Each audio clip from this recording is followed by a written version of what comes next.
Cet épisode a été créé à partir de l'anglais en utilisant l'intelligence artificielle. À venir dans cet épisode de Follow Him. Nous avons reçu un courriel de la secrétaire de frère Patrick Kieron nous demandant de venir. C'était un moment sacré. Je ne veux pas partager quoi que ce soit que je ne devrais pas partager. Je vais partager cette partie. Il y a beaucoup de questions à poser et beaucoup de réflexions à mener. Je pense que nous sommes tous tombés immédiatement amoureux de l'apôtre Kieron. Nous l'adorons, lui et les messages qu'il nous a déjà donnés sur l'Église de la joie et sur le fait que Dieu vous poursuit sans relâche. Alors que j'étais assis dans son bureau et que ma femme et moi passions en revue les questions de l'entretien, il a fait une pause et m'a dit « Je crois que vous savez où nous en sommes dans le processus d'entretien. Voulez-vous que je continue ou voulez-vous un moment ?» Bonjour à tous. Bienvenue dans ce nouvel épisode de Follow Him. Je m'appelle Hank Smith. Je suis votre hôte et je suis ici avec John Bythway qui a, John, accepté l'Évangile avec un cœur unique. C'est le verset 7 de Doctrine et Alliance 36. Cela vous décrit parfaitement, John. J'ai rempli toutes mes conditions d'éligibilité en tant que jeune adulte célibataire. Je l'ai fait. Puis j'ai accédé au portail de transfert et je suis devenu un célibataire moyen et... Eh bien, John, on peut être marié et embrasser l'Évangile avec un cœur unique. Oh, j'aime bien ça. Je l'aime bien, comme un seul esprit, un seul œil. John, notre bon ami Mark Beecher, nous rejoint aujourd'hui, un enseignant prolifique qui a fait tant de choses au cours de sa carrière. Bienvenue, Mark. Je vous remercie. C'est un plaisir d'être ici avec vous deux. C'est passionnant. L'Église est maintenant bien établie. Nous allons prendre la route. Nous allons faire du travail missionnaire. Alors, quand vous pensez aux premiers travaux missionnaires, John, à quoi pensez-vous? L'une des choses qui m'inspire le plus, c'est que ces noms que nous connaissons si bien, comme Parley P. Pratt et Thomas B. Marsh et d'autres, sont appelés en mission et qu'est-ce que c'était? Il a lu 16 pages du livre de Mormon et c'était suffisant, mais ils étaient tellement remplis de l'esprit qu'ils étaient prêts à voyager dans la neige jusqu'aux genoux et partout et à partir en mission. Il y avait de petites missions, mais cette première grande mission de Peter Whitmer, Oliver Cowdery, Parley P. Pratt, c'est encore loin. C'est comme aller sur la Lune. C'est tellement loin, Marc, en regardant ces sections. Où voulez-vous aller? Que voyez-vous? Merci, Hank. Comme vous l'avez mentionné, il y a tellement de missionnaires de l'Église, de noms anciens, que nous voyons ici pour la première fois, pour pouvoir les voir apprendre lorsqu'ils commencent à suivre les directives du Sauveur pour partager l'Évangile. Il y a là un contenu extraordinaire. Ils sont jeunes et inexpérimentés, et je pense vraiment que cela nous donne à tous beaucoup d'espoir, que nous pouvons accomplir tout ce que le Seigneur veut que nous accomplissions. Nous sommes tous confrontés à des tâches intimidantes. Il y a beaucoup d'exemples sur lesquels nous pouvons nous concentrer aujourd'hui. Et c'est le cas, vous avez une tâche énorme à accomplir. Merci d'en avoir parlé. Merci d'avoir soulevé cette question. C'est vrai. Ma femme et moi avons été appelés à servir en tant que responsables de mission à Saint-Louis, dans le Missouri. Nous allons nous y rendre en juin et nous avons l'impression que c'est très grand. C'est vrai. Saint-Louis, je parie que nous en avons quelques-uns. Assurez-vous d'accueillir les Beechers lorsqu'ils vous rejoindront bientôt. John, une petite histoire pour vous. Je m'adressais à un groupe de surintendants, des surintendants d'école à Saint-Georges. Je reviens ici à Provo. Je me sentais plutôt bien dans ma peau. Cela ne vous est-il pas déjà arrivé, John? C'est un bon jour quand mon camion de 10 ans, que j'adore mais qui est vieux, est tombé en panne sur la I-15. Et cela faisait longtemps que je n'étais pas tombé en panne sur la I-15. J'ai fini par boiter jusqu'à Parowan, dans l'Utah, et je dois juste faire un clin d'œil à Mark et Melinda Berg de Parowan, dans l'Utah, qui ont eu la gentillesse de me dire « Quel est le problème ici ?» Je leur ai répondu que je ne savais pas. Mark, un type incroyable, s'est mis sous mon camion, a commencé à l'examiner et m'a dit ce qui n'allait pas. Nous l'avons emmené chez un mécanicien et ces deux-là, John, m'ont conduit jusqu'à où ma femme venait me chercher. Mark et Melinda, merci d'avoir pris cet étranger dans votre voiture. C'était vraiment gentil. Je dois juste dire merci à John. En fait, nous étions en train d'enregistrer le lendemain et je me suis dit que je n'allais pas être là. Je vais devoir enregistrer depuis Parowan, mais je suis revenu grâce à Mark et Melinda Berg. Wow, c'est un peu comme si l'on ne pouvait pas faire autrement. Il y a tellement de bonnes personnes ici. John, frère Beecher, n'a jamais été avec nous dans le podcast. Vous et moi sommes amis avec Mark depuis longtemps. En fait, votre femme est amie avec Mark depuis longtemps. Pouvez-vous donc faire une petite présentation à nos auditeurs? Oui, et merci d'avoir dit cela, Hank. Ma femme Kim a fait le séminaire au lycée Olympus et frère Beecher était l'un de ses professeurs et elle parle de vous en termes élogieux jusqu'à aujourd'hui. Merci d'avoir eu cet impact et elle était ravie que vous soyez là aujourd'hui. C'est très gentil et aussi très daté. Merci. Oui, c'était il y a longtemps. Frère Beecher a grandi dans le sud-est de l'Idaho. Il a servi une mission où l'on parlait Navajo.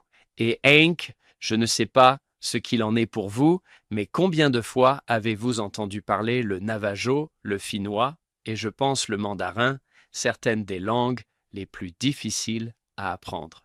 Mark parle le Navajo et a fait sa mission en Arizona.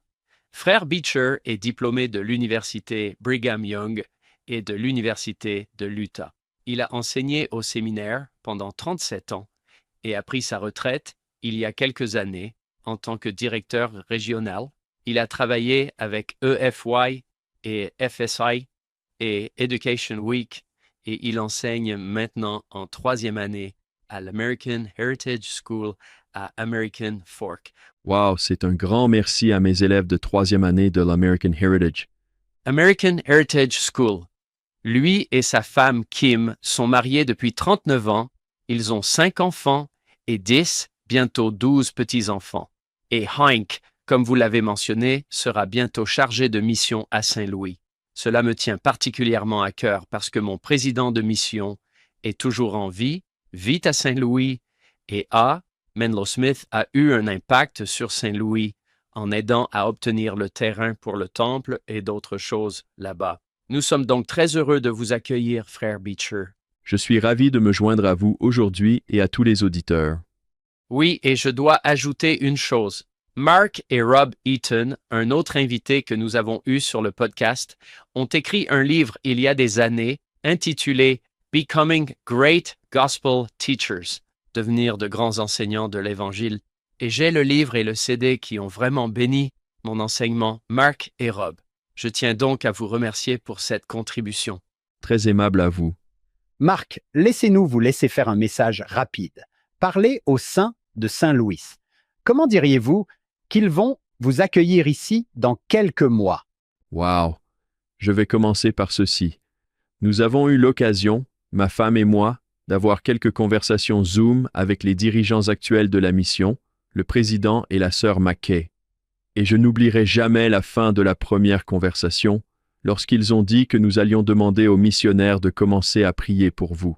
Cela m'a frappé de plein fouet, et je dois vous dire que j'ai ressenti ces prières. Nous avons eu la chance d'avoir une nièce qui a servi à Saint-Louis, et dans cette mission, elle est revenue il y a environ 1 an. Elle connaît les McKay et nous a dit qu'ils étaient les meilleurs saints que l'on puisse rencontrer, où que ce soit. Nous sommes ravis d'avoir l'occasion de nous rendre à Saint-Louis. Je n'y suis jamais allé, je n'ai jamais vu l'Arche, je n'ai jamais rien fait dans cette région. J'ai visité les sites historiques de l'Église, qui se trouvent juste à l'extérieur des limites de la mission, mais oh là là, c'est une bénédiction incroyable de pouvoir être là, de rencontrer ces saints et de côtoyer des personnes extraordinaires comme elles le sont. Je parie qu'ils s'en réjouissent. Je parie que c'est amusant d'avoir tous les 3 ans un nouveau président de mission et de lui souhaiter la bienvenue dans la région. Marc, commençons. Je vais lire un extrait du manuel Vient et suis-moi, puis nous entrerons dans ces sections et nous parlerons du travail missionnaire. L'histoire commence ainsi. Parley P. Pratt était membre de l'Église depuis environ 1 mois, lorsqu'il fut appelé dans le désert pour prêcher l'Évangile.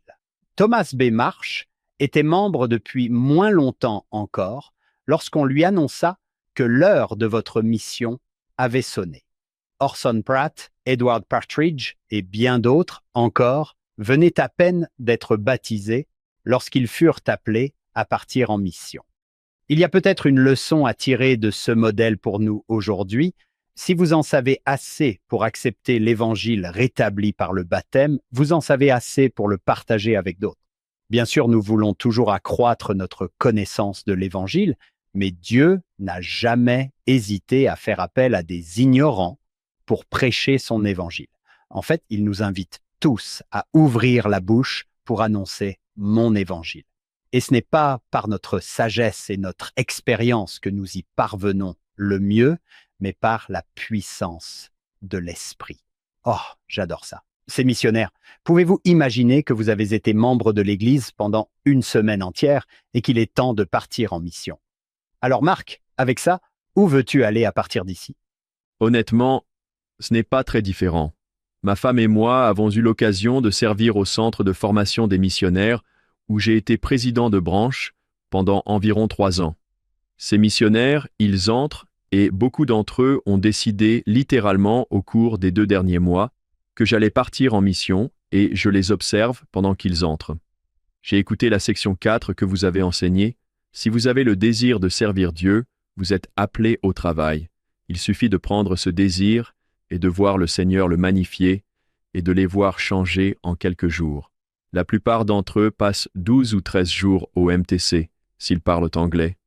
Et les voir changer, c'est une expérience phénoménale, littéralement des centaines de fois, alors qu'ils n'avaient qu'un désir de servir, et que le Seigneur leur a dit que c'était suffisant. Je peux l'accepter et je peux travailler avec. C'est génial. Devons-nous rattraper tout le monde dans l'histoire? Oui, prenons quelques minutes pour commencer la section 30. Ces sections sont très axées sur le travail missionnaire. La section 30 commence par 3 révélations, n'est-ce pas? David Whitmer, Peter Whitmer, John Whitmer. Je crois que le titre de la section indique qu'au moment de l'édition de 1835, elles ont toutes été combinées en une seule. La sœur Ulrich que vous avez eue quand vous avez fait les sections 12 à 17 a couvert les sections 15 et 16 et a fait un excellent travail d'enseignement de ces sections. En juin 1829, on leur dit que la chose la plus importante que vous puissiez faire est d'annoncer la repentance à cette génération.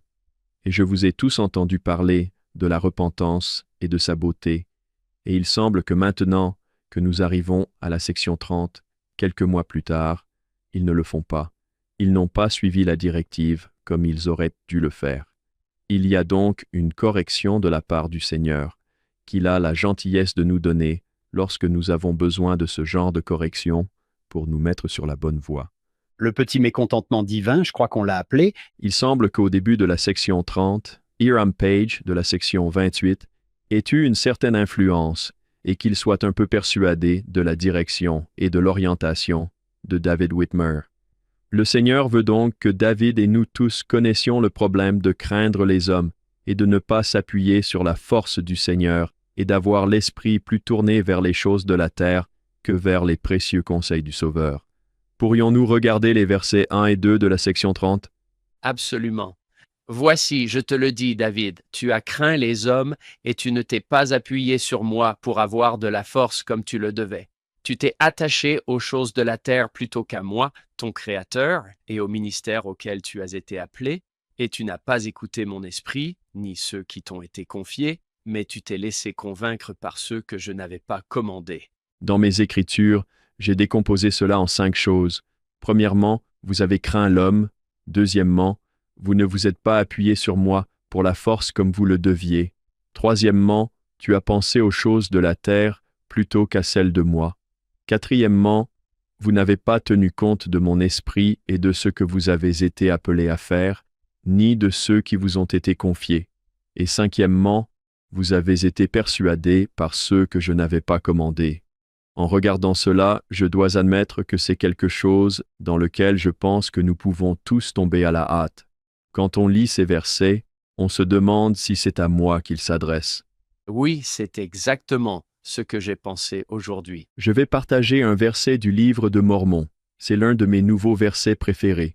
Il s'agit d'Élaman, chapitre 4, le verset 13 dit ceci. « Et à cause de cela, de leur grande méchanceté et de leur vantardise dans leur propre force, ils ont été laissés dans leur propre force. » C'est une pensée qui donne à réfléchir. Parfois, si vous pensez que je peux me débrouiller seul et que le Seigneur vous dit de vous débrouiller seul et de voir comment cela fonctionne, le Seigneur vous dit simplement de vous débrouiller seul et de voir comment cela fonctionne. Le Seigneur dit simplement que vous n'avez pas compté sur moi comme vous auriez dû le faire. Le dimanche, je m'engage à respecter mes engagements. Et au fur et à mesure que la semaine avance, je suis accablé par les choses du monde. Et il n'est pas très éloigné de ce que je suis que je dois être plus déterminé à respecter mes alliances. Je pense vraiment que c'est la raison pour laquelle le président Nelson et ses incroyables messages sur le respect des alliances sont si pertinents pour nous tous aujourd'hui. C'est très drôle que nous ayons tous les trois regardé le verset 2 et que nous nous soyons dit que c'était moi. Il m'est arrivé de perdre le sommeil à cause de problèmes financiers. Je ne pense pas avoir perdu le sommeil pour des choses pour lesquelles je devrais probablement perdre le sommeil. C'est vrai, mais c'est facile de le faire. J'aime ce rappel. Je pense que pour le reste de ma vie, j'aurai besoin de rappels constants. Qu'as-tu dit au début, Hank? La solitude. Pour ne pas perdre de vue une seule chose. La simplicité du cœur. Il y a d'autres choses que nous devons faire sur cette terre temporelle pour prendre soin de nos familles, de nos maisons, de nos paiements et de tout le reste. Je suis en train de lire ça, c'est moi. Quand je l'ai lu, j'ai pensé à la parabole du semeur où le Seigneur dit « Et la terre est bonne, mais il y a trop d'autres choses qui la concurrence. Il y a des mauvaises herbes là-dedans. Il y a des mauvaises herbes là-dedans. » Oui, on dirait que vous n'avez pas de temps pour moi dans ce verset. Les choses de cette terre, les persuasions de ceux que je n'ai pas commandés. Tu as bon cœur, David. Tu as un bon cœur, Hank, mais tu ne désherbes pas ta vie. Il faut que tu enlèves un peu de ces autres choses. Et puis, John, cette dernière partie, tu as été persuadé par ceux que je n'ai pas commandés. Cela me rappelle la façon dont Sherry a présenté les choses l'année dernière, lorsque nous avons parlé des prophètes. Elle a dit qu'il fallait penser à toutes les personnes dont vous préféreriez recevoir les conseils. Je sais que tu le sais mieux que moi. C'était un peu la question de savoir qui vous préféreriez avoir en charge de votre vie. Je veux dire que vous regardez les influenceurs des médias sociaux et j'ai adoré sa petite déclaration. Pourquoi ne pas aller vers des sources qui ne disent que la vérité? Il y a tellement de choses qui peuvent être vraies. Il y a une chance que ce soit exact, peut-être. Et si nous nous adressions à des sources qui ne disent que la vérité? Et oui, sérieusement. Qui d'autre préféreriez-vous avoir en charge de votre vie que l'influence du Saint-Esprit qui donne attention à l'esprit? Écoutez cette citation, mes chers amis, c'est Sherry. Qui écoutez-vous? Quelle est la place du prophète vivant dans la liste de ceux à qui vous demandez conseil? Combien de guides aveugles dont la vision myope de la vie n'est pas meilleure que la vôtre? Vous suivez les podcasts et TikTok? Ne laissez pas les guides aveugles obscurcir votre vision des voyants qui voient dans les coins. Je me souviens qu'elle a parlé de la plupart des autres personnes qui ont une voix et qui veulent quelque chose de vous, qui ont un agenda, qui veulent votre argent, qui veulent que vous les aimiez, mais les prophètes, a-t-elle dit, n'ont qu'un seul but à l'esprit, bénir votre vie. Et nous nous laissons souvent convaincre par ceux que Dieu n'a pas appelés. Il y a tellement de bonnes choses ici. Pouvons-nous ajouter une chose à propos de la chronologie de cette section? En 1829, ces hommes ont été baptisés et maintenant ils sont, les choses ont changé pour eux. Le Seigneur leur dit, « J'attends un peu plus de vous. Il faut que vous amélioriez un peu votre jeu. » Cette partie où nous pensons à la relation d'alliance que nous avons J'ai été complètement époustouflé par le président Nelson, le discours qu'il a donné à. Il a été enregistré dans le numéro d'octobre 2021 de Revue de l'Église. Elle est enregistrée dans le Liaona d'octobre 2022. Ce n'est pas une conférence générale. Il l'a donnée aux dirigeants. Elle s'intitule « L'Alliance éternelle ». C'est l'un des discours les plus fabuleux sur les alliances que l'on puisse lire. Je ne citerai qu'un paragraphe de ce discours. Une fois que vous et moi avons conclu une alliance avec Dieu, notre relation avec lui devient beaucoup plus étroite qu'avant notre alliance. Nous sommes désormais liés par notre alliance avec Dieu. Il ne se lassera jamais de ses efforts pour nous aider, et nous n'épuiserons jamais sa patience miséricordieuse à notre égard. Chacun de nous occupe une place particulière dans le cœur de Dieu. Il nourrit de grands espoirs à notre égard. C'est tellement réconfortant pour moi de penser à ce que le Seigneur ressent pour nous dans la relation d'alliance. J'essaie de changer à cause de déclarations comme celle-ci et d'autres que j'ai entendues récemment. J'essaie, dans mon esprit, de ne pas considérer une alliance comme un contrat, mais de la considérer comme une relation, parce que vous avez entendu cette phrase, une relation d'alliance qui est vivante, qui vit dans une relation et qui implique la loyauté. Et une relation signifie que j'ai accès aux forces de l'autre partie, ce qui est tellement utile pour réaliser que je suis faible, que je ne suis pas fort, mais que le Sauveur est fort. Le Sauveur m'a rendu fort là où je ne l'étais pas. Et si j'ai une relation d'alliance avec lui, j'ai accès à cette force. J'adore ça, John. L'article 84 parle du serment et de l'alliance de la prêtrise. Cela commence par « pour celui qui est fidèle ». Et souvent nous pensons à cette fidélité comme « oh, je ferais mieux d'être plus juste, je dois mieux obéir ». Mais pensez-y plutôt comme vous venez de le décrire, John, fidèle comme un conjoint, pour être loyal, pour être vrai, pour être engagé envers lui. Je pense que c'est de cela que le Seigneur parle. C'est que nous le mettons au premier plan dans notre vie, même si nous ne sommes pas très justes, même si nous faisons continuellement des erreurs. Mais mon cœur lui est donné. Je lui suis fidèle, à 100%. On dirait que c'est le cas au verset 2, n'est-ce pas? On pourrait penser que le Seigneur est fâché contre David parce qu'il n'a pas fait quelque chose, alors qu'il pourrait dire « David, je veux te bénir.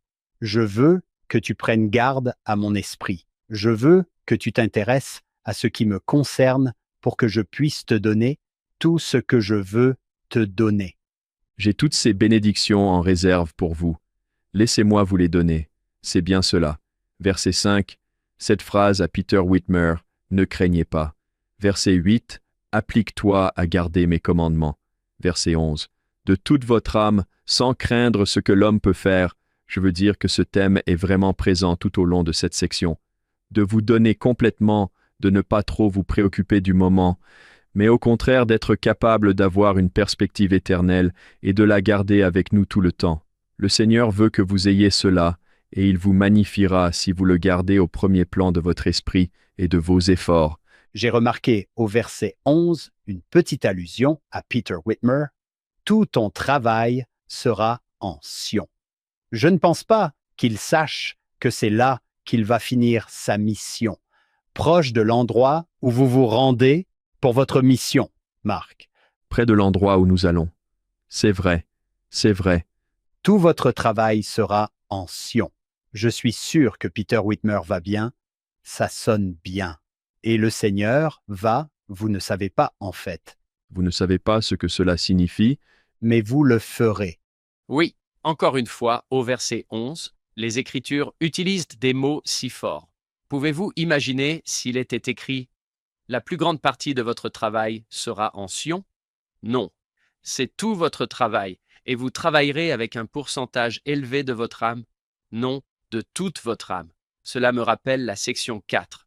De tout votre cœur, de tout votre pouvoir, de tout votre esprit et de toute votre force. Et le fait que si vous n'utilisez que la moitié de votre cœur, la moitié de votre esprit et la moitié de votre force, vous serez à moitié irréprochable. Il s'agit donc d'un message complet, n'est-ce pas? C'est vraiment le cas. J'ai l'impression qu'il faut que je passe à la vitesse supérieure quand je le lis.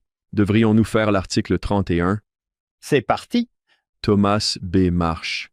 C'était quelque chose. C'est l'un des grands personnages, je pense, de toutes les Écritures. J'apprécie vraiment Thomas B. Marsh.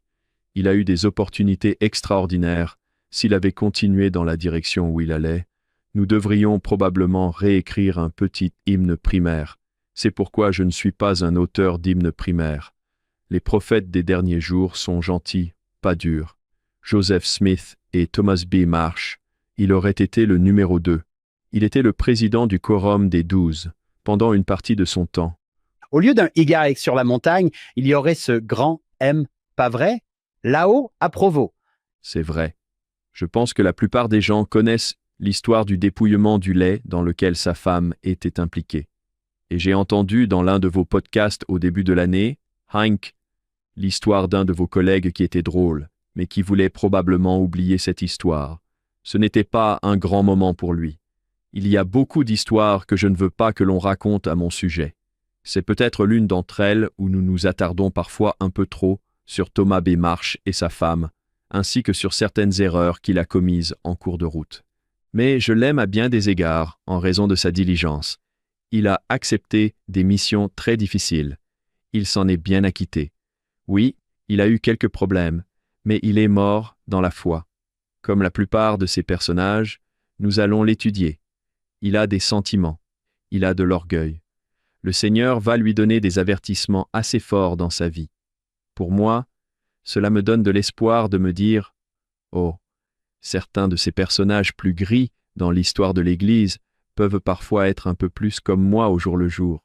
Je sais que je peux toujours avoir la faveur du Seigneur et accomplir ses desseins, aussi frêle et stupide que je puisse être de temps en temps. » Marc, je pense que c'est un principe très important et je n'y avais même pas pensé, mais nous nous accrochons parfois au pire moment des gens et nous perpétuons ces histoires.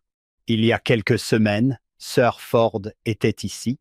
John, elle a dit qu'elle avait appris cela du docteur Melissa Inuit, mais j'aime la façon dont Sœur Ford l'a expliqué, que la rédemption des morts peut en partie consister à dire du bien d'eux, à parler d'eux en bien, pas seulement à faire leur travail au temple, à racheter peut-être certaines des erreurs qu'ils ont commises. Et je pense que Marc nous a montré comment faire cela. Sur quoi allons-nous nous concentrer lorsque nous pensons à quelqu'un? L'idée de racheter sa réputation. L'autre soir, notre famille essayait de faire son bien. Et suis-moi et nous parlions de l'article 19, bien sûr Martin Harris. Oh, de quoi nous souvenons-nous à son sujet? Nous avons parlé, écoutez, de toute cette histoire avec les perdus, et Gerrit Dierkmaat disait que le manuscrit volé s'était produit avant qu'il ne soit baptisé. Eh bien, croyons-nous au baptême pour la rémission des péchés, ou non? Accorder à ces gens la même grâce que celle que nous voudrions qu'on nous accorde. Oui, Marc, n'y a-t-il pas une raison pour que Thomas B. Marsh soit appelé à être le premier président des 12? Oui, je pense qu'il y a un excellent raisonnement derrière tout cela. Peut-être juste un peu de contexte sur Thomas B. Marsh que j'ai pour insérer ici. Il y a 4 ans, dans votre podcast, la personne qui couvrait ces sections était Robert L. Millet. À quoi pensez-vous? Me faire venir ici alors que Robert Millet les a couvertes il y a 4 ans. Je ne pourrais jamais faire aussi bien que lui. Il est incroyable. Oui, c'est vrai, le frère Millet est actuellement à l'Université de Virginie du Sud. Nous ne savons pas s'il nous écoute, mais Bob, nous t'aimons. Bien sûr, frère Millet. Je vous remercie. Thomas B. Marsh. Il est né en 1799 ou 1800 selon ce que vous lisez. Il s'enfuit de chez lui à l'âge de 14 ans, subvient à ses besoins en faisant divers petits boulots, jusqu'à ce qu'il se marie en 1820. Il déménage alors à Boston et rejoint l'Église méthodiste. Comme la plupart des personnes dont nous allons parler aujourd'hui, elles ont un penchant spirituel très fort pour essayer de comprendre ce que le Seigneur veut pour elles et comment elles peuvent y parvenir.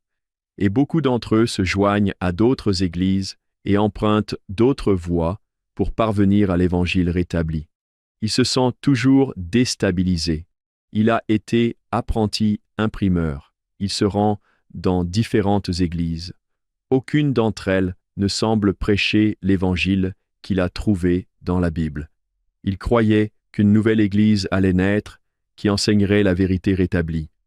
C'est ainsi qu'en 1829, Thomas se sent conduit par l'Esprit à parcourir des centaines de kilomètres depuis son domicile, de Boston à l'ouest de l'État de New York. Il reste dans la région environ 3 mois avant de retourner chez lui, incertain de la raison pour laquelle il a voyagé si loin. J'adore cela. Vous savez, il se dit, « Très bien, j'ai pensé que c'était ce que je devais faire et peut-être pas. » Et puis, à un arrêt en cours de route, il est hébergé par une femme qui lui demande s'il a entendu parler de la Bible d'or de Joseph Smith. Thomas lui répond que non, mais il se sent obligé d'en savoir plus. Elle l'a mis en contact avec Martin Harris et l'a dirigé vers Palmyra. C'est alors que Thomas B. Marsh s'y rend, n'est-ce pas? Il y va et trouve Martin à l'imprimerie de Grandin. Et pas seulement lui, mais aussi Oliver Cowdery. L'imprimeur lui remet les 16 pages du livre. Si vous avez déjà visité Grandin's Press, vous y trouverez une grande feuille de 16 pages. Il reçoit donc ces 16 pages du livre de Mormon, et c'est ce qu'il lit, et c'est ce qui lui permet d'adhérer à l'Église. Il lit les 16 pages du livre de Mormon et les partage avec sa femme, qui les lit et croit également que c'est la parole de Dieu. Thomas est baptisé en septembre 1830 grâce à la puissance du livre de Mormon. C'est tellement étonnant de voir cela et de pouvoir ressentir ce voyage incroyable qu'il a fait pour commencer dans l'Église. Il est également intéressant de noter l'histoire d'Élisabeth. Sa détermination est née de sa conversion. Elle croyait que le livre de Mormon était la parole de Dieu, mais elle n'a pas été baptisée tout de suite. Après avoir donné naissance à un fils à Palmyra, elle a demandé au Seigneur un témoin de la véracité de l'Évangile. Peu de temps après, elle a reçu ce témoignage et s'est jointe à l'Église. Cette citation d'elle me semble également très puissante. Un grand changement s'est opéré en moi, tant dans mon corps que dans mon esprit. J'ai ressenti le désir d'être reconnaissante pour ce que j'avais reçu et de continuer à en rechercher d'autres. Je pense que c'est assez impressionnant qu'ils commencent tous les deux de cette façon, n'est-ce pas? Avec suffisamment d'éléments pour prendre de l'avance. Mais ils vont continuer à chercher davantage. C'est suffisant pour me mettre en route, mais je dois continuer à aller de l'avant. Ainsi, nous avons cette révélation dans la section 31 pour Thomas, où il va recevoir des directives plus spécifiques pour lui et sa foi naissante, alors qu'on va lui demander de sortir et de servir. La section 31 s'ouvre sur les versets 3, 4 et 5, qui sont peut-être parmi les passages les plus fréquemment cités par tous les missionnaires dans cette dispensation. Nous les utilisons fréquemment au MTC avec les missionnaires. Je sais que les jeunes missionnaires, lorsqu'ils partent en mission, y trouvent une certaine force. Hank, voulez-vous lire la 3e, la 4e et la 5e? Ensuite, parlons ensemble de ces versets et de ce qu'ils semblent nous donner pour tous les missionnaires, et en fait, pour nous tous qui avons un travail à accomplir dans le royaume du Seigneur. Vous l'avez trouvé. Section 31, 3, 4 et 5. Élevez votre cœur et réjouissez-vous, car l'heure de votre mission est venue, et votre langue sera déliée, et vous annoncerez des nouvelles d'une grande joie à cette génération. Vous annoncerez les choses qui ont été révélées à mon serviteur Joseph Smith, fils. Vous commencerez à prêcher à partir de ce moment, oui, à moissonner dans le champ qui est déjà blanc pour être brûlé. Enfoncez donc votre faucille de toute votre âme et vos péchés vous seront pardonnés. Vous serez chargés de gerbes sur votre dos, car l'ouvrier est digne de son salaire. C'est pourquoi ta famille vivra. J'ai toujours aimé le 3e verset. Maintenant, quand je regarde en arrière, je pense plus à cette époque. Je ne pense pas qu'il y ait un jour qui passe sans que je ne réfléchisse à quelque chose sur ma mission à plein temps aux Philippines. Je comprends de mieux en mieux. Réjouissez-vous. L'heure de votre mission a sonné, et vous avez l'impression qu'elle n'a duré qu'1 heure. Cela passe si vite. Vous savez, j'ai un fils qui vient de rentrer à la maison. Hank a un fils qui vient d'être appelé. Et je pense que nous avons beaucoup réfléchi à cela, n'est-ce pas? Hank, cette petite partie de votre vie où vous pouvez vous consacrer à plein temps à cela? En lisant ces versets, Marc, j'ai pensé à quel point le travail missionnaire bénit le missionnaire. Je crois que c'est le président Hinckley qui a dit que ce qui semble être un sacrifice finit par être un investissement qui vous rapporte des dividendes pour le reste de votre vie. Comme le Seigneur en parle ici, il ne s'agit pas tant des personnes que vous allez faire venir, mais de ce qui va vous arriver en tant que missionnaire. Vous serez chargé de gerbes sur votre dos. L'ouvrier est digne de son salaire. Votre famille vivra. Des bénédictions pour le missionnaire. Je suis ravi de tout cela. J'adore tout cela. Vous avez tous les deux raison. Ma femme et moi avons eu l'incroyable privilège d'être appelés comme responsables de mission. Nous avons eu un petit entretien de présélection avec frère Takashi Wada, qui est membre des 70, et il nous a posé quelques questions. C'était amusant. Nous avons terminé. Ma femme a demandé « Et maintenant ?» Il a répondu que vous pourriez avoir des nouvelles dans 2 jours, dans 2 semaines, dans 2 mois, dans 2 ans ou jamais. Et il a dit « D'accord, vous savez, il suffit d'attendre et de voir. » Et nous avons reçu un courriel de la secrétaire de frère Patrick et Aaron nous demandant de venir. C'était un moment sacré. Je ne veux pas partager quoi que ce soit que je ne devrais pas partager. Je vais partager cette partie. Il y a beaucoup de questions à poser et beaucoup de réflexions à mener. Je pense que nous sommes tous tombés immédiatement amoureux de l'apôtre qu'est Aaron. Je veux dire que nous l'adorons, lui et les messages qu'il nous a déjà donnés sur l'Église de la joie et sur le fait que Dieu vous poursuit sans relâche. Alors que j'étais assis dans son bureau et que ma femme et moi passions en revue les questions de l'entretien, il a fait une pause et m'a dit « Je crois que vous savez où nous en sommes dans le processus d'entretien. Voulez-vous que je continue ou voulez-vous que nous passions un moment ensemble ?» Et ce fut le cas. C'était un moment assez incroyable. Ma femme et moi nous sommes regardés et avons dit « Si vous le voulez bien, nous aimerions juste passer un moment ensemble. » J'ai pensé à ces versets parce qu'il nous a laissés dans son bureau pendant quelques minutes. C'était si doux. Élevez votre cœur et réjouissez-vous, car l'heure de votre mission a sonné. Nous avons beaucoup pleuré et réfléchi à ce que cela allait signifier pour nous. Je n'ai pas pu m'empêcher de penser à des milliers de jeunes hommes et de jeunes femmes, de couples âgés et de personnes qui prennent cette décision chaque année, chaque mois, chaque semaine de leur vie, chaque jour, de dire « je vais soumettre ces documents de mission et partir ». Ma femme et moi avons eu le privilège nous avons déjà parlé avec quelques personnes qui sont dans notre paroisse et ils ont déjà retourné leurs documents de mission. Ils vont venir avec nous et servir dans notre bureau. Et on se dit « Waouh !» Les gens disent simplement « Oui, nous viendrons si c'est ce dont vous avez besoin. » Je suis impressionné par ces gens qui disent simplement « Je peux élever mon cœur et me réjouir. Je peux croire que l'appel du Seigneur pour moi est d'aller faire son travail. » Et les bénédictions, les compensations, eh bien, nous dirons en plaisantant que c'est hors du commun. Le salaire est hors du commun. C'est vraiment phénoménal.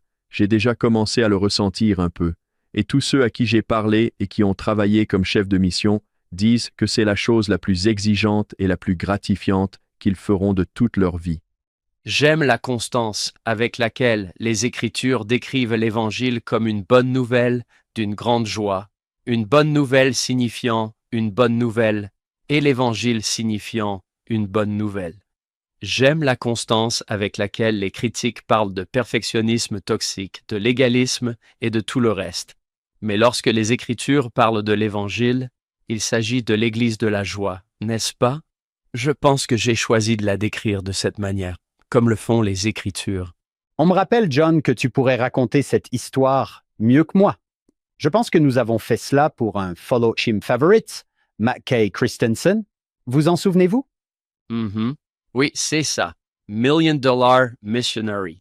Le missionnaire aux millions de dollars, qui est l'un des meilleurs joueurs de baseball de l'État de Californie, reçoit des offres non seulement de la part d'universités, mais aussi d'équipes de la Ligue majeure de baseball, qui lui proposent beaucoup d'argent pour venir jouer après l'école secondaire. Et lorsqu'il dit à certaines de ses équipes et universités « Je vais partir en mission », la plupart d'entre elles refusent, à l'exception d'une équipe. Vous vous souvenez que John lui a offert $1 million? C'était dans les années 1900. Il lui a offert $1 million s'il renonçait à sa mission et venait jouer pour eux. Et vous souvenez-vous de ce qu'il a dit? C'était magnifique. Il a dit C'est très aimable de votre part. Ma mission n'est pas à vendre. C'est une déclaration impressionnante. Ouais, de la part d'un jeune homme qui fait ce que vous avez dit, Marc, faire le choix. C'est parti. Et vous connaissez tous les deux le frère S. Michael Wilcox. Mhm. Il a enseigné que le Seigneur a tendance à nous appeler lorsque les filets sont pleins. Ainsi, dès que Pierre a la plus grosse prise de tous les temps, il se dit « D'accord, laisse tomber et suis-moi ». Mackay Christensen en est un exemple. Frère Beecher en est un exemple. Et je ne veux pas oublier ces jeunes hommes et ces jeunes femmes qui ne sont peut-être pas très accomplis et qui ont même un peu peur. Je ne suis pas doué pour parler aux gens. Je ne suis pas doué pour parler aux gens. Pour eux aussi, c'est très difficile parce que j'avais l'habitude de penser qu'il suffisait de parler de l'opportunité de partir en mission ou de la doctrine. Mais il y a des jeunes qui ont peur de ne pas avoir ce qu'il faut. Et pour eux, il est très difficile de soumettre ces documents. C'est le cas. Waouh! Et ils le font. Je pense que le verset 7 peut vous réconforter. Ce n'est pas à vous de convertir. N'est-ce pas, Marc? J'ouvrirai le cœur des gens. N'est-ce pas étonnant? Voyez cela du point de vue du livre de Mormon, alors que le Seigneur développe en quelque sorte l'idée qu'il fait tout le travail pour nous, si nous le laissons faire. Alma 16, 15 à 16, John. Voulez-vous lire pour nous? Et c'est ainsi qu'Alma et Amulek partirent, ainsi que beaucoup d'autres qui avaient été choisis pour l'œuvre, pour prêcher la parole dans tout le pays. Et l'établissement de l'Église devint général dans tout le pays, dans toute la région environnante, parmi tout le peuple des Néphites. Et il n'y eut pas d'inégalité parmi eux. Le Seigneur répandit son esprit sur toute la surface du pays pour préparer l'esprit des enfants des hommes, ou pour préparer leur cœur à recevoir la parole qui devait être enseignée parmi eux au moment de sa venue. Le Seigneur prépare le cœur. Oui, c'est vrai. C'est lui qui fait encore une fois tout le gros du travail. Tout ce que j'ai à faire, nous le verrons tout de suite à la section 33, c'est d'ouvrir la bouche, mais le Seigneur ouvre les cœurs. Il ouvre les esprits. Il prépare tout ce qui doit être fait pour que son œuvre s'accomplisse. Si nous voulons bien faire notre petite part. J'aime beaucoup cela parce que cela peut vous donner de l'assurance pour avancer dans votre rôle et dans le sien. Parce que peut-être quelqu'un n'accepte pas l'Évangile et vous vous dites « Qu'est-ce que j'ai fait de mal ?» Il se peut que le Seigneur n'ait pas ouvert le cœur de cette personne, du moins pas pour l'instant. Mais vous continuez à faire ce que vous faites. Nous avions un missionnaire dans le MTC qui venait du Sud, et son père avait aimé, en tant que non-membre, recevoir les missionnaires et les frapper assez fort avec des passages de la Bible et des questions, en leur demandant des preuves et des choses de ce genre. Il avait fait cela avec plusieurs groupes de missionnaires. La région a ensuite été blanchie à la chaux. Ils ont remplacé les missionnaires, ils ont remplacé les anciens, ils ont mis des sœurs, ils ont fixé une date pour que viennent le rencontrer, et il les a accueillis avec plaisir. Je pense qu'il croyait qu'il allait vivre une expérience similaire avec ses sœurs.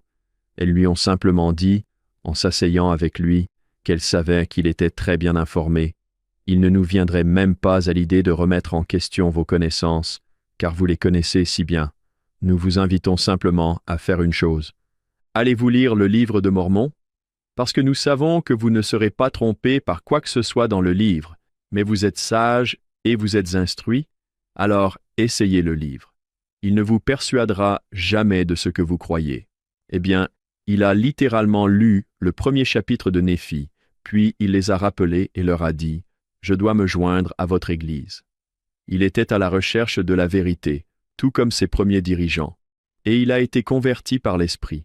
Il a dû se mettre dans une position où le Seigneur a pu dire « D'accord, maintenant ton cœur, je peux ouvrir ton cœur, et le changement viendra comme il doit venir. » Marc, je suis heureux que vous ayez parlé du livre de Mormon. C'est presque comme si le Seigneur savait que nous allions faire beaucoup de travail missionnaire, parce qu'il y a beaucoup de travail missionnaire dans le livre de Mormon. Et pour ce livre qui va m'amener au Christ, il me montre certainement comment amener les autres au Christ. Le livre de Mormon est de loin l'outil le plus puissant. En fait, dans mes notes, je vais partager avec vous Quelques réflexions tirées de Prêcher mon évangile. Je dois vous dire qu'en tant que chef de mission, l'une des choses que l'on reçoit très tôt, c'est un portail missionnaire qui contient, sans rire, 85 tâches à accomplir avant de partir. C'est le nombre de tâches à accomplir et le temps minimum pour chacune d'entre elles est de 20 minutes. Il y a quelques podcasts, environ 20 podcasts à écouter, mais certains d'entre eux sont le chapitre 3 de Prêcher mon évangile, qui contient toutes les leçons. C'est 4 ou 5 heures d'études, mais l'une d'entre elles consiste à s'immerger dans Preach My Gospel, et il y a un chapitre sur le pouvoir du livre de Mormon. L'une des grandes choses que Prêcher mon évangile enseigne à propos du livre de Mormon, c'est qu'il mène à la conversion pour la vie. Écoutez donc ces citations que j'ai découvertes dans Prêcher mon évangile. Page 42. L'étude du livre de Mormon est essentielle pour une conversion durable. Page 113. Le livre de Mormon, combiné à l'esprit, est votre ressource la plus puissante pour la conversion. Page 114. Une partie essentielle de la conversion est de recevoir un témoignage par le pouvoir du Saint-Esprit que le livre de Mormon est vrai. La page 120 insiste sur le fait que la lecture quotidienne du livre est la clé de la progression vers le baptême et la conversion tout au long de la vie. Je veux dire que tout au long du texte, on entend parler du pouvoir du livre de Mormon si l'on veut se convertir pour la vie. Je sais que ces missionnaires l'ont écrit autant pour eux que pour les personnes qui se joignent à l'Église. Si vous restez proche du Seigneur, si vous vous plongez chaque jour dans le livre de Mormon, vous garantissez la conversion à vie. Je l'ai vu de nombreuses fois et j'ai observé des missionnaires le faire, et nous savons tous les trois que c'est tout à fait vrai. Est-ce Boyd K. Packer qui a parlé du fait d'être dans un pieu et que le pieu a tous ses problèmes? Que dois-je faire? Et à l'époque, quelqu'un qui conseillait Frère Packer a dit « Dites-lui simplement de lire le livre de Mormon. » En tant qu'évêque, j'ai également découvert que la solution à tant de problèmes est de faire entrer l'Esprit dans votre vie, et les réponses se présenteront d'elles-mêmes. Et l'un des meilleurs moyens d'y parvenir est de lire le livre de Mormon. C'est tout à fait vrai, c'est un grand pouvoir, et les missionnaires apprennent cela encore, et prêcher mon évangile, et cela doit continuer pendant le reste de notre vie, que le livre de Mormon est un message central pour chacun d'entre nous. Et le Seigneur lui-même. N'est-ce pas ce qu'il dit dans le 3e Néphi? Nous aimons tous le premier jour que Jésus passe avec les Néphites, mais peu d'entre nous peuvent citer le 2e jour. Presque tout le livre parle du rassemblement d'Israël dans les derniers jours, et il dit en substance que c'est le signe qui vous permettra de savoir que le rassemblement d'Israël a commencé. C'est le livre de Mormon. C'est 3 Néphi 21 et c'est l'outil du rassemblement. Je ne pense pas que l'on puisse exagérer le rôle du livre de Mormon. Nous avons appris très tôt en tant que missionnaires. Votre but est d'inviter les autres à venir au Christ en les aidant à recevoir l'Évangile, rétabli par la foi en Jésus-Christ et son expiation, le repentir, le baptême par immersion et la réception du don du Saint-Esprit, en persévérant jusqu'à la fin. Cette doctrine est enseignée si clairement dans le livre de Mormon. Plus que tout autre endroit, je me suis souvent demandé pourquoi nous commencions par une histoire comme celle du livre de Mormon, où il est question d'une famille qui va partir, mais qui doit d'abord couper la tête de ce type, changer de vêtements et s'enfuir avec les assiettes. Cette histoire serait peut-être mieux enterrée dans Alma quelque part, n'est-ce pas? Mais il n'y a pas de meilleure façon de commencer. Vous allez déraciner vos vies spirituelles. Nous allons vous demander, lorsque vous rejoindrez notre Église, de tout laisser derrière vous, de remettre votre cœur à Dieu, de saisir ses plaques et de les laisser devenir ce qui vous guidera dans votre vie sauvage, alors que vous avancerez en tant que nouveaux membres de l'Église de Jésus-Christ. L'histoire est parfaite pour chacun d'entre nous, qui sommes conduits par l'Esprit sans savoir à l'avance ce que nous devons faire. Oui, c'est presque une pierre d'achoppement ou un tamis. À quel point le voulez-vous? Vous vous heurtez à ce premier obstacle et vous vous demandez si vous voulez vraiment continuer. Certains disent « Non merci, je ne veux pas de ce livre ». Mais d'autres s'aventurent dans le livre et découvrent que c'est un manoir. J'ai remarqué dans la section 31, verset 9, et cela apparaît également dans le livre de Mormon. Je crois que c'est dans Alma 17 où le Seigneur dit « Soyez patients dans les afflictions ». Cela fait partie du travail missionnaire de traverser des difficultés et d'être patient. Une amie, Allison Jones, m'a raconté cette histoire. Elle raconte que pendant une partie de ma mission au Brésil, mon compagnon et moi avions du mal à trouver des gens à qui enseigner. Cela n'arrive jamais, n'est-ce pas? C'était le dernier transfert de mon compagnon et nous avions passé plusieurs semaines sans succès. Un jour, nous avons frappé à des dizaines de portes sans succès. Nous étions épuisés et découragés par la frustration. Je me suis tourné vers le ciel et j'ai à moitié supplié et à moitié crié à Dieu « S'il te plaît, envoie-nous juste une personne ». Dès que ces mots ont quitté ma bouche, nous avons vu un jeune homme qui marchait de l'autre côté de la rue, la tête baissée. Nous avons décidé d'aller lui parler. Nous avons appris qu'il s'appelait Matthew et que c'était son anniversaire. Nous avons convenu de lui rendre visite le lendemain avec un petit cadeau d'anniversaire. Nous avons commencé à lui donner des cours et nous sommes tombés amoureux de ce jeune homme adorable et de sa famille. Il avait 16 ans, mais comme il n'y avait pas de père dans la famille, il était l'homme de la maison et il avait dû abandonner l'école pour subvenir aux besoins de ses nombreux jeunes frères et sœurs. Il s'intéressait vraiment à l'Évangile, emportait son livre de Mormon partout avec lui et demandait ce qu'il devait faire pour être baptisé. Nous sommes ravis lorsque quelqu'un nous demande « Puis-je être baptisé ?» Bien sûr. Un soir, alors que nous quittions sa maison, nous étions à mi-chemin dans la rue lorsque nous avons entendu un grand sifflement derrière nous. Nous nous sommes retournés et nous avons été surpris de voir Matthew courir vers nous. Il avait l'air ému en s'approchant de nous. « Comment faites-vous ce que vous faites ?» nous a-t-il demandé. « Que voulez-vous dire ?» avons-nous répondu. Il nous a raconté que le jour où nous l'avions abordé, il était en route pour fêter son propre anniversaire, mais qu'il était terriblement désemparé parce qu'il venait d'apprendre que son meilleur ami avait été tué dans un accident de moto. « Merci beaucoup, a-t-il dit. Vous avez changé ma vie. Je veux faire ce que vous faites. Comment puis-je servir une mission ?»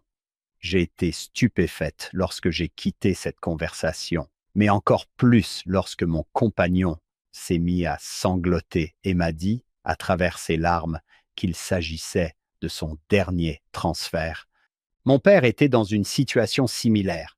Elle dit qu'il a travaillé dès son plus jeune âge pour subvenir aux besoins de sa famille. Il a découvert l'Évangile à l'adolescence et s'est fait baptiser juste avant que je parte en mission. Mon père m'a dit que je trouverais un jeune homme comme lui, dont la vie serait complètement changée par l'Évangile, comme je l'ai été. J'ai prié tous les jours pour qu'elle parte en mission à ce moment-là. Elle m'a dit, « Maintenant, je sais que le Seigneur a accepté ma mission.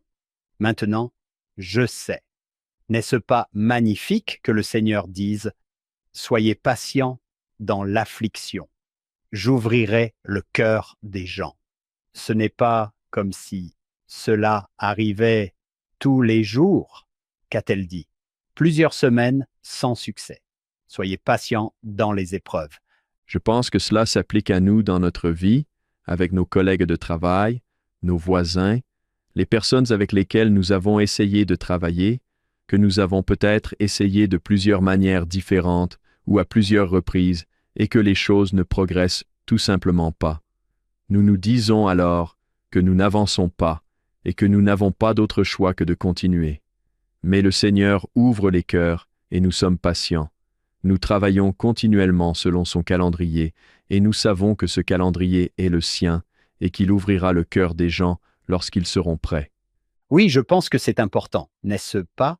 S'ils sont prêts, et je pense que Marc, le livre de Mormon, peut vous montrer si quelqu'un est prêt, si quelqu'un prend le livre de Mormon au sérieux, cela peut être une indication que cette personne est prête pour le message.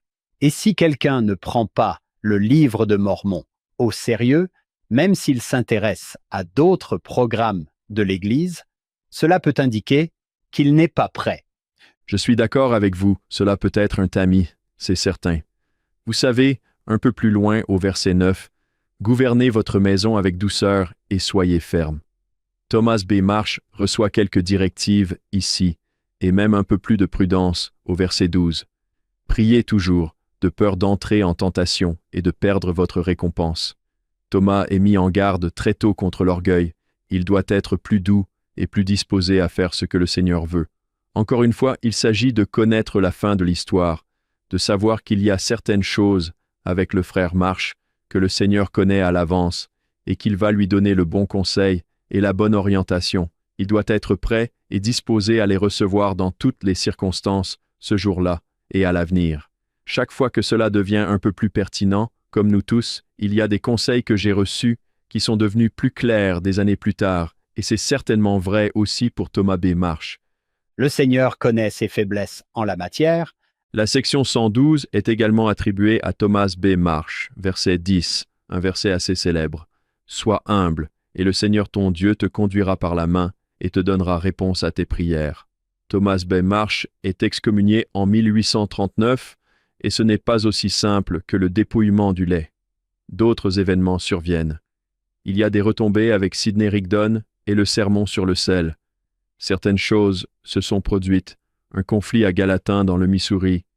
Tout cela a contribué à la séparation de Thomas B. Marsh et du prophète Joseph Smith. C'est un chemin difficile qu'il emprunte. Il est dehors pendant un certain temps. Thomas B. Marsh part, mais il revient dans l'ouest de l'Utah en 1857. Il est rebaptisé à son retour. Il parle de sa rupture avec le prophète Joseph. Il dit qu'à cette époque, j'ai eu une poutre dans l'œil, et j'ai cru pouvoir découvrir un fossé dans l'œil de Joseph, alors que ce n'était rien d'autre qu'une poutre dans mon œil. J'étais tellement assombri que je n'ai pas réfléchi à l'injonction du Sauveur.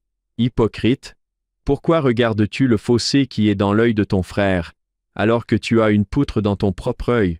Chasse d'abord la poutre de ton œil, et ensuite tu verras clair pour enlever le fossé de l'œil de ton frère. Plus sérieusement, je dis toujours aux élèves de 3e année de s'inquiéter pour eux-mêmes.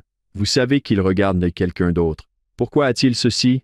Ou comment se fait-il qu'il ait ça? Je dis, de qui es-tu censé t'inquiéter? Moi. Mais en leur disant cela à chaque fois, je me demande honnêtement si je me préoccupe de moi et si je garde le contrôle de ma vie et de moi-même, au lieu d'essayer de me préoccuper de quelque chose d'autre qui n'est pas de mon ressort. Ce que vous venez de lire est référencé dans Revelations in Context, que nous avons déjà mentionné. Et notre ami Stephen Harper a écrit un livre intitulé Doctrine et Alliance en contexte qui contient également des choses comme celle-ci. J'aime que Thomas B. Marsh en ait parlé plus tard. J'ai entendu quelqu'un l'appeler la loi de l'apprentissage du Seigneur. D'apprendre par sa propre expérience. On peut dire des choses aux gens, mais certains doivent en faire l'expérience avant d'apprendre. Je poursuis la discussion sur les douves et les poutres. Voici ce que Thomas B. Marsh a dit. J'ai parlé avec frère Brigham et frère Heber, et je voulais qu'ils soient fous comme moi. J'ai vu qu'ils ne l'étaient pas, et je suis devenu encore plus furieux parce qu'ils ne l'étaient pas. Mais j'aime la partie que vous avez dite au début. J'ai négligé tout ce qui était juste. J'ai passé du temps à chercher le mal. Et lorsque le diable a commencé à me guider, il a été facile pour l'escroc de s'élever. Si vous voulez trouver des défauts chez les gens, vous pouvez le faire, vous le ferez, bien sûr, si c'est ce que vous recherchez. J'aime que Thomas B. Marsh soit revenu et qu'il veuille partager avec nous. Oui, j'ai fait une erreur. Et c'est une leçon très dure. C'est triste à voir, mais c'est aussi une leçon d'espoir pour ceux qui ont vu des gens s'éloigner de la foi, que Thomas B. Marsh revienne. Je suis sûr que le Seigneur avait les yeux sur Thomas B. Marsh pendant tout ce temps, quand il était dedans, quand il était dehors et quand il est revenu. C'est bien cela. Marc, juste une petite question pour vous. Doctrine et Alliance 31, verset 3. Élevez votre cœur et réjouissez-vous, car l'heure de votre mission est arrivée. Votre langue sera déliée. Tu annonceras des nouvelles d'une grande joie à cette génération. Marc, alors que vous vous préparez pour cette mission de 3 ans, vous et votre merveilleuse épouse Kim, qu'est-ce qui vous enthousiasme? Qu'est-ce qui vous fait penser que l'heure de notre mission a sonné? Eh bien, je vais vous dire honnêtement une des choses auxquelles nous avons accès, et j'ai un peu l'impression de tricher. J'ai écouté le séminaire Mission Leader 2024, celui de juin dernier, 20 conférences de nos responsables d'église, une quantité incroyable de connaissances pour ces responsables. Ce qui m'enthousiasme le plus, c'est de penser à ces missionnaires que j'ai beaucoup formés et instruits. Les missionnaires pourront convertir les gens qu'ils enseigneront, mais pour vous, enseignants, vos convertis seront vos missionnaires.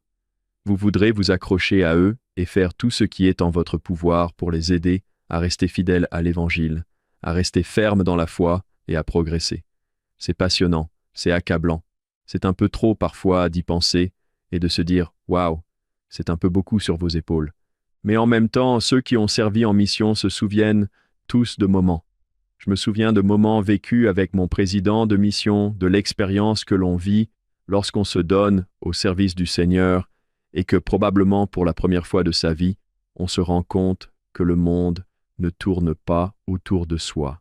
La personne de 18 ou 19 ans, qu'il y a beaucoup d'autres personnes qui sont très différentes, qui viennent de milieux tellement plus difficiles que ce que vous et moi avons connu, et qui cherchent et ont besoin d'un but et d'un sens que l'Évangile leur apporte.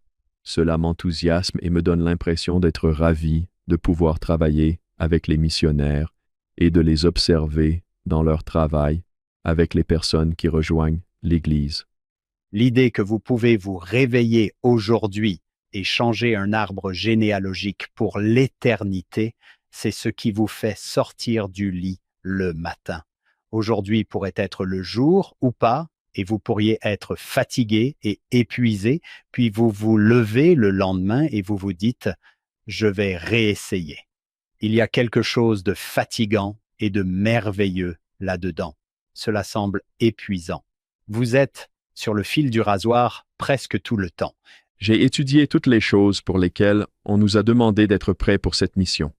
Prêcher mon Évangile est axé sur l'objectif missionnaire. Tout au long du livre, tout au long des séminaires et des conférences dont j'ai parlé, il est constamment question de l'objectif missionnaire qui consiste à inviter les autres à venir à Christ en les aidant à recevoir l'Évangile rétabli par la foi en Jésus-Christ.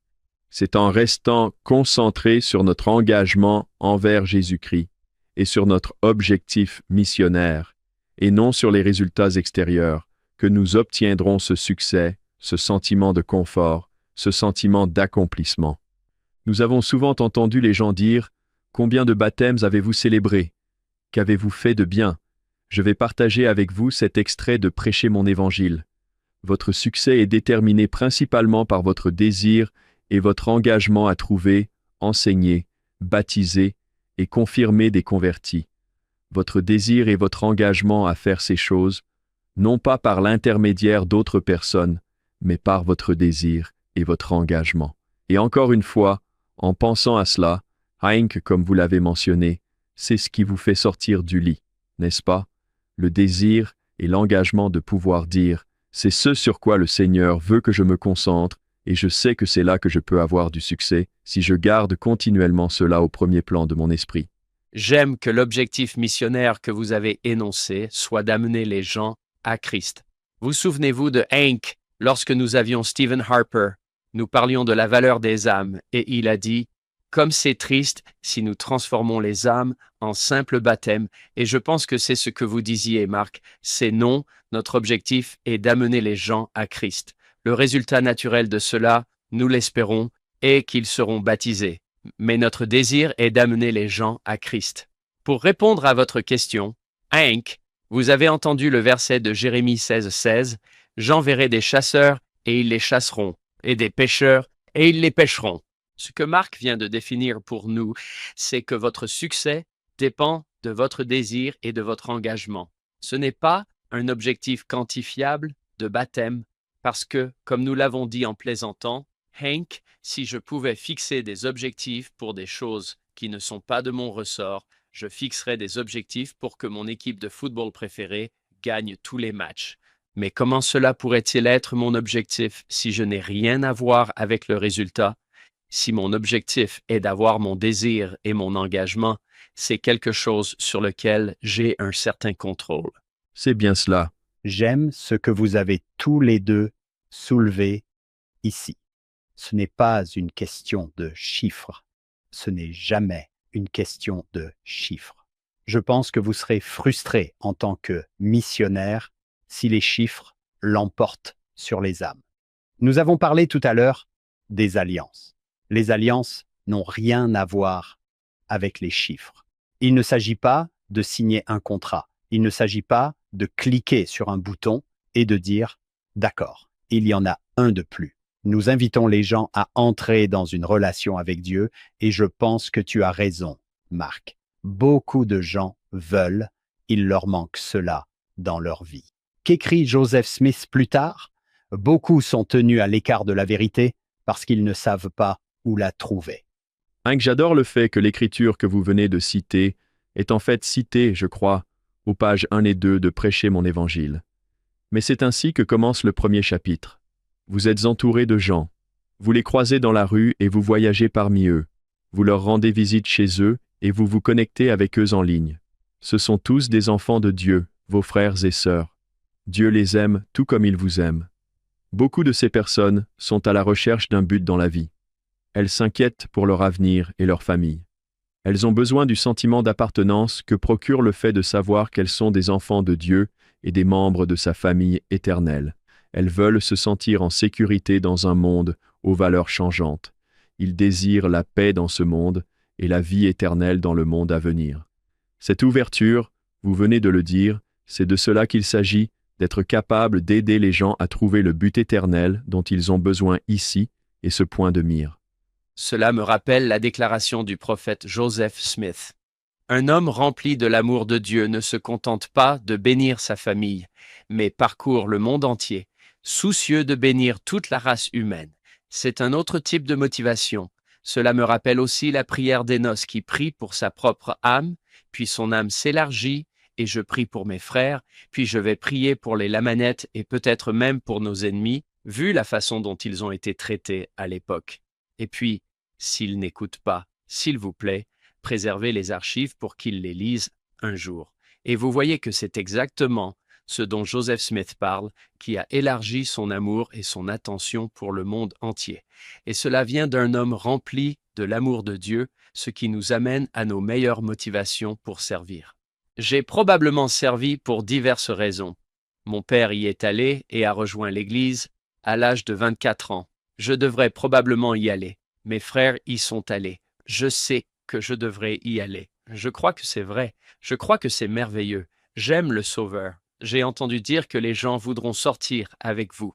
Il y a toutes sortes de raisons d'y aller, mais nous ne pouvons pas nous contenter de dire « je vais attendre que mes motivations soient imparfaites avant de faire ceci, ou avant d'exercer mon ministère, ou quoi que ce soit d'autre, parce que vous ne ferez jamais rien. » C'est une bonne idée d'y aller et de demander au Seigneur de vous aider à raffiner votre cœur et vos motivations.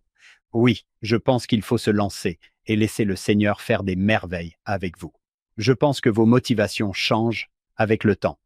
J'ai entendu de nombreux missionnaires dire « J'ai pleuré quand j'ai atterri dans cette mission et j'ai pleuré quand l'avion a décollé pour me ramener chez moi. » Encore une fois, je viens d'écouter l'un des discours du président Uchtdorf sur le séminaire 2024 des dirigeants de la mission.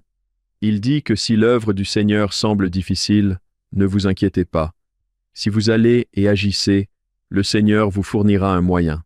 N'oubliez pas qu'il s'agit de son œuvre. Il y a une autre citation qui peut aider si les choses commencent à sembler difficiles. Commencez par faire ce qui est nécessaire. Les missionnaires doivent aussi apprendre cela. Ensuite, faites ce qui est possible, et soudain, vous êtes en train de faire l'impossible. J'aime cette progression qui consiste à faire ce qui est nécessaire, puis peut-être ce qui est possible, et tout à coup, on se rend compte qu'on fait des choses impossibles. C'est génial. Allez de l'avant. L'idée de Dieu ne peut pas diriger une voiture garée. Allons de l'avant dans la foi. Quelle que soit la nature de cette foi, comme l'a dit John, quelle que soit la nature de ce motif, commençons et le Seigneur peut faire quelque chose à ce sujet. John, c'est toi qui m'as fait découvrir l'histoire que je m'apprête à raconter il y a quelques années. Je ne pense pas que nous l'ayons racontée depuis longtemps. Je parie que vous la reconnaîtrez très vite. C'est le président Faust qui l'a racontée. Ceux d'entre nous qui ont participé à des missions ont vu le miracle dans la vie de certains. Nous avons enseigné alors qu'ils prenaient conscience qu'ils étaient des fils et des filles de Dieu. Il y a de nombreuses années, un elder qui avait servi une mission dans les îles britanniques a déclaré à la fin de son travail « Je pense que ma mission a été un échec. J'ai travaillé toute ma vie comme missionnaire ici et je n'ai baptisé qu'un sale petit Irlandais. C'est tout ce que j'ai baptisé. » Des années plus tard, après son retour dans le Montana, un visiteur est venu chez lui et lui a demandé « Êtes-vous elder qui a fait une mission dans les îles britanniques en 1873 ?» « Oui, répondit-il. L'homme a poursuivi. Et vous souvient-il d'avoir dit que vous pensiez que votre mission était un échec parce que vous n'aviez baptisé qu'un petit Irlandais sale? Il a répondu par l'affirmative. Le visiteur a tendu la main et a dit « Je voudrais vous serrer la main. Je m'appelle Charles A. Callis, du Conseil des 12 de l'Église de Jésus-Christ des Saints des Derniers Jours. Je suis ce sale petit Irlandais que vous avez baptisé lors de votre mission. » Ce petit Irlandais a pris conscience de son potentiel en tant que fils de Dieu. Voici le président Faust. Frère Callis a laissé un héritage durable à sa grande famille en servant en tant que président de mission pendant 25 ans. Marc, 3 ans ne semblent pas si mal, n'est-ce pas? Exact. Il a été président de mission pendant 25 ans et a exercé son ministère apostolique pendant 13 ans. Il a béni la vie de milliers de personnes. Je me sens privilégié, dit frère Faust, d'avoir connu ce grand apôtre du Seigneur quand j'étais jeune homme. Cela ne peut pas être à propos des choses que je vois se produire juste devant moi. Vous ne savez pas quelle graine vous plantez et ce qu'elle deviendra. Je donnais un cours et j'ai mentionné le président de ma mission, le président Menlo Smith, et une chose qu'il m'avait apprise. Il était philippin et il m'a dit que le nom de mon cousin était Menlo. Et j'ai dit « Quoi, vous êtes aux Philippines? » « Oui, c'est ça. Mon cousin s'appelle Menlo. Il porte le nom de Menlo Smith, le président de la mission. » J'ai dit « Vraiment? Comment es-tu entré dans l'Église? » Eh bien, mon grand-père a reçu l'enseignement de Elder Stoddard et nous avons essayé, mais nous ne savons pas comment le trouver. Et j'ai dit, j'ai les coordonnées de Elder Stoddard juste ici. Nous avons tous les deux eu un moment où il cherchait à entrer en contact avec Elder Stoddard. Je lui dis qu'il est là. Je viens de le voir à la réunion des missionnaires et j'ai été en mesure de les réunir à nouveau. C'est presque comme Hank, vous avez cité frère Maxwell qui a dit que le Seigneur nous mettait en orbite. C'est vrai. Nous traversons des orbites. Le même Seigneur qui a placé l'étoile au-dessus de Bethléem fait la même chose avec nous. Il nous place dans nos orbites humaines divines où nous croisons les chemins les uns des autres. Marc, en lisant toutes ces sections, je constate qu'il s'agit surtout de trouver des gens qui ne sont pas membres de l'Église pour qu'ils deviennent membres de l'Église. Il n'y a pas vraiment de travail de réactivation parce qu'il n'y a personne à réactiver. Quel est donc le rôle de la préparation à la réactivation dans le travail missionnaire? Est-ce que le fait d'aller parler à ceux qui ne sont pas actifs dans l'Église, mais qui l'ont été, est considéré comme un travail missionnaire? C'est une excellente question parce qu'elle nous ramène à ce dont nous parlions tout à l'heure. Comptons-nous seulement les baptêmes? Est-ce notre seule mesure du succès? Nous avons vu des gens qui ont besoin qu'on leur tende la main encore et encore.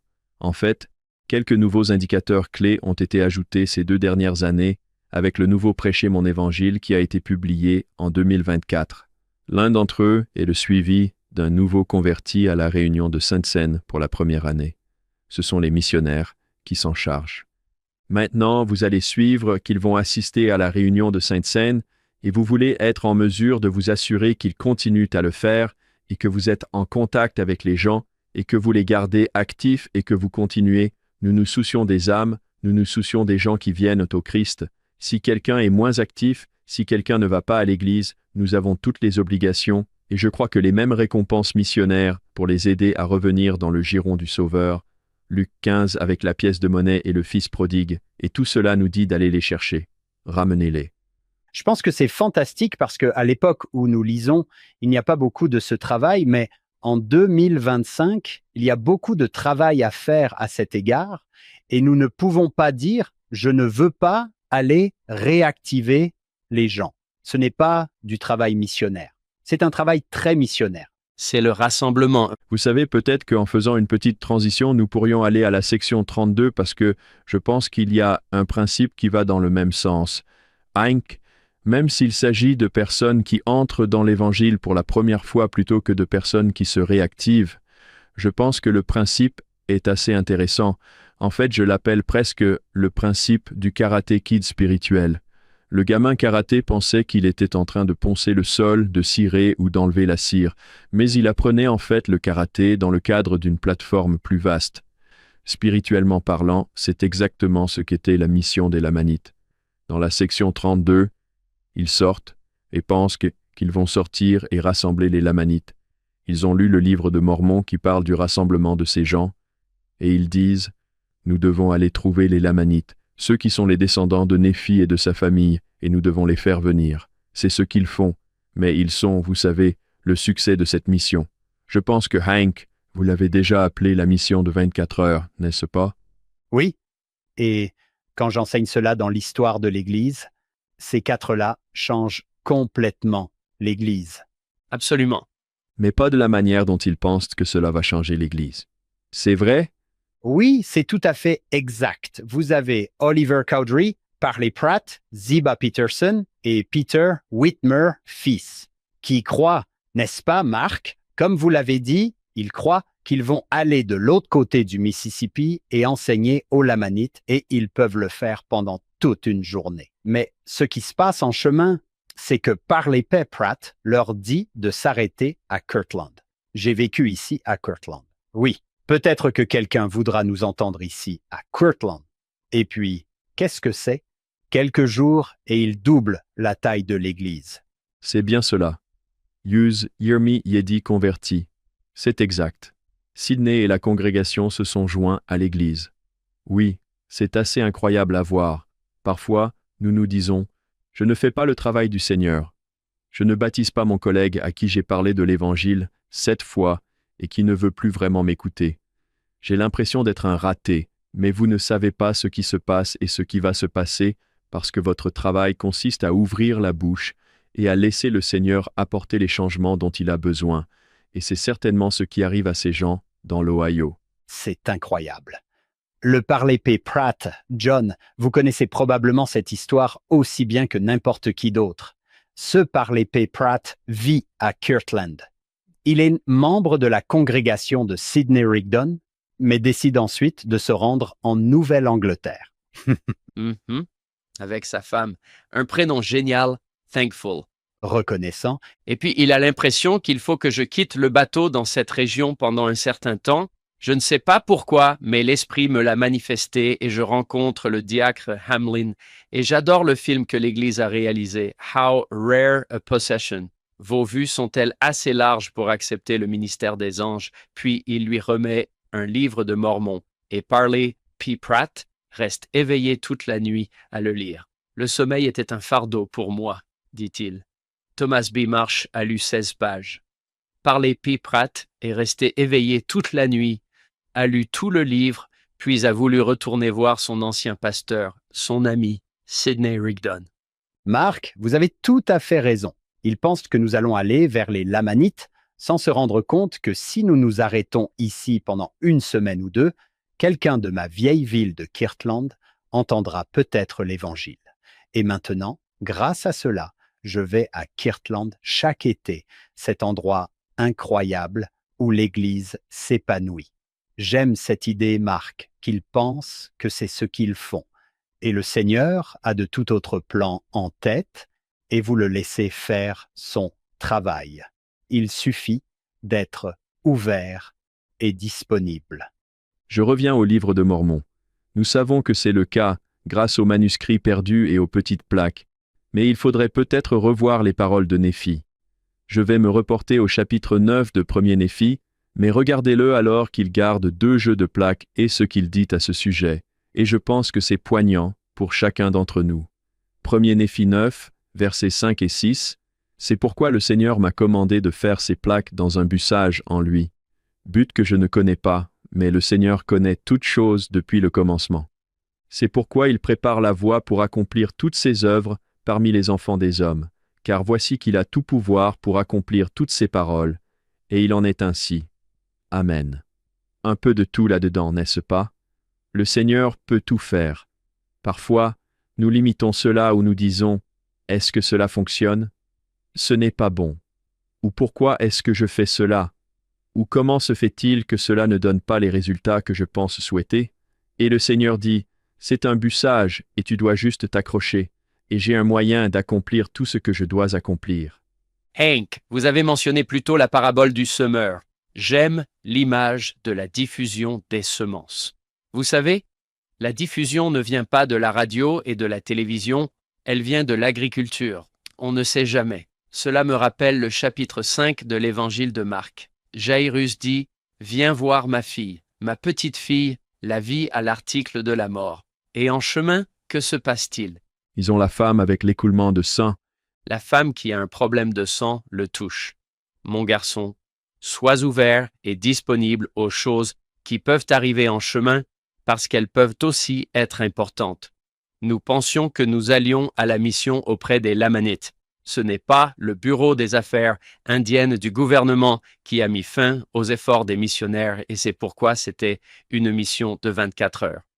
L'Indian Removal Act. Je crois que c'est ainsi qu'on l'appelait. C'est ainsi qu'elle s'appelait, je crois. C'est ce qu'ils ont dû faire. Oui. Ils ont donc passé une journée entière dehors? Ils ont dû se sentir comme si nous venions de marcher. Ouais, environ 1400 miles. Oh, et il y avait de la neige jusqu'aux genoux. C'est vrai? Vous avez vu la peinture? On dirait qu'on peut leur donner des raquettes au moins. Les pauvres, vous savez? Il se passait tellement de choses qu'ils ne savaient pas. Et d'ailleurs, lorsqu'on leur dit « Eh, vous devez retourner en arrière et obtenir un permis pour enseigner aux Amérindiens, vous devez aller à Saint-Louis, Marc. » C'est là que nous allons à Saint-Louis, à cet endroit. Oui. Et ils ont dû parler au général Clark, qui est le général Clark de Lewis et Clark. Alors que nous terminons la section 32, je viens de recevoir cette pensée de frère Richard J. Scott, et je dois la préfacer avant de la lire en vous disant que si vous m'épingliez et me demandiez ma citation préférée de toutes les autorités générales, ce serait celle-ci. Alors, pas d'attente, n'est-ce pas? Ne mettez pas la barre trop haut. J'adore ce qu'il enseigne, et je pense que c'est tellement applicable à cette idée que nous pensons parfois qu'il s'agit de faire ceci ou cela. Il suffit de comprendre que tout cela fait partie du plan du Seigneur, et vous pouvez être assuré qu'il a prévu une voie à suivre pour chacun d'entre nous, quelle que soit notre situation. Voici ce qu'il dit. Il date d'octobre 1999. Le Seigneur a placé dans votre vie des courants d'influence divine qui vous conduiront le long du plan individuel qu'il voudrait que vous accomplissiez ici-bas. C'est toute une ligne en soi, des courants d'influence divine pour vous conduire dans un plan individuel. Cherchez par l'Esprit à l'identifier et suivez attentivement cette direction que le Seigneur a mise dans votre vie. Alignez-vous sur elle. Choisissez volontairement d'exercer votre pouvoir pour la suivre. Ne vous laissez pas abattre en vous concentrant uniquement sur la journée d'aujourd'hui, avec ses défis, ses difficultés et ses opportunités. Ces préoccupations ne doivent pas accaparer toute votre attention au point de consumer votre vie. Je voudrais vous encourager à tisser profondément dans le tissu de votre âme la reconnaissance du fait que votre vie actuelle fait partie d'un plan beaucoup plus vaste que le Seigneur a pour vous. Vous en avez vécu une partie dans l'existence prémortelle. Vous y avez été courageux et vous êtes venu ici parce que vous vouliez grandir et jouir d'un plus grand bonheur. Ce que tu décides de faire maintenant aura une incidence sur la façon dont tu accompliras ce plan personnel divin qu'il a pour toi. Je suis frappé de voir que toutes ces choses se rejoignent. Le Seigneur a tout prévu. Il dit dans le livre de Mormon, « Je suis capable de faire mon propre travail. Je m'en occupe, je m'en occupe. Vous vous appuyez sur moi. Vous étiez là dans la vie prémortelle. C'est ici dans la mortalité. Tout va fonctionner ensemble. Continue à faire ce que tu sais que je veux que tu fasses, et ce plan se déroulera comme il se doit. » Rejoignez-nous pour la deuxième partie de ce podcast.